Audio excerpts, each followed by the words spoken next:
இதற்கான ஓர் அறிவுரையை எனக்கு கொடுத்தருள்வாயாக என்று ஜகரியா கேட்டார்.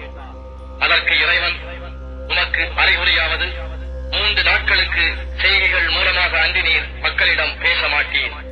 நீர் உம் ரப்பை அதிகம் அதிகம் நினைவு கூர்ந்து அவனை காலையிலும் மாலையிலும் போற்றி துதிப்பீராக என்று கூறினான். நபியே, மரியமிடத்தில் மலக்குகள், மரியமே, நிச்சயமாக அல்லாஹ் உம்மை தேர்ந்தெடுத்திருக்கின்றான், உம்மை தூய்மையாகவும் ஆக்கியிருக்கின்றான். இன்னும் உலகத்தில் உள்ள பெண்கள் யாவரையும் விட மேன்மையாக உம்மை தேர்ந்தெடுத்திருக்கின்றான் என்றும், மரியமே, உம் ரப்புக்கு சுஜூது செய்தும் ருகூ செய்வோருடன் ருகூ செய்தும் வணக்கம் செய்வீராக என்றும் கூறினர். நபியே, இவையெல்லாம் மறைவானவற்றில் நின்றுமுள்ள விஷயங்களாகும்.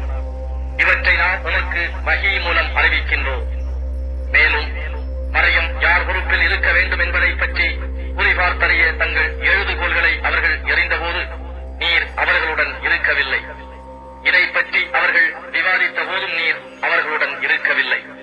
மலக்குகள் கூறினார்கள், மரியமே, நிச்சயமாக அல்லாஹ் தன்னிடம் இருந்து வரும் ஒரு சொல்லை கொண்டு உமக்கு ஒரு மகவு வரவிருப்பது பற்றி நன்மாராயம் கூறுகிறார்.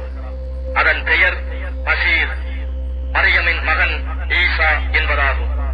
அவர் இவ்வுலகத்திலும் மறு உலகத்திலும் கண்ணியமிக்கோராகவும் இறைவனுக்கு நெருங்கி இருப்பவர்களில் ஒருவராகவும் இருப்பார். மேலும் அவர் குழந்தையாக தொட்டிலில் இருக்கும் போதும் பால்யம் தாண்டி முதிர்ச்சி அடைந்த பருவத்திலும் அவர் மக்களுடன் பேசுவார். இன்னும் நல்லொழுக்கமுடைய சான்றோர்களில் ஒருவராகவும் அவர் இருப்பார். அச்சமயம் மரியம் கூறினார், இறைவா, என்னை ஒரு மனிதனும் தொடாதிருக்கும் போது எனக்கு எவ்வாறு ஒரு மகன் உண்டாக முடியும்? அதற்கு அவன் கூறினான், அப்படித்தான் அல்லாஹ் தான் நாடியதை படைக்கிறான். அவன் ஒரு காரியத்தை தீர்மானித்தால் அவன் அதனிடம் ஆகுக என கூறுகிறான், உடனே அது ஆகிவிடுகிறது.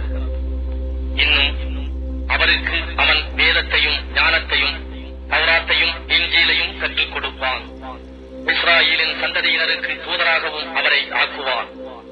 இவ்வாறு அவர் ஆகியதும் இஸ்ரவேலர்களிடம் அவர், நான் உங்கள் ரப்பிடம் இருந்து ஓர் அத்தாட்சியுடன் நிச்சயமாக வந்துள்ளேன். நான் உங்களுக்காக களிமண்ணால் ஒரு பறவையின் உருவத்தை உண்டாக்கி நான் அதில் ஊதுவேன். அது அல்லாஹுவின் அனுமதியை கொண்டு உயிருடைய பறவையாகிவிடும். பிறவி குருடர்களையும் வெண்குஷ்ட ரோகிகளையும் குணப்படுத்துவேன். அல்லாஹுவின் அனுமதியை கொண்டு இறந்தோரையும் உயிர்ப்பிப்பேன். நீங்கள் உண்பவற்றையும் நீங்கள் உங்கள் வீடுகளில் சேகரம் செய்து வைப்பவற்றையும் பற்றி நான் உங்களுக்கு எடுத்துக் கூறுவேன். நீங்கள் நம்பிக்கையாளர்களாக இருந்தால் நிச்சயமாக இவற்றில் உங்களுக்கு திடமான அத்தாட்சி இருக்கிறது என்று கூறினார்.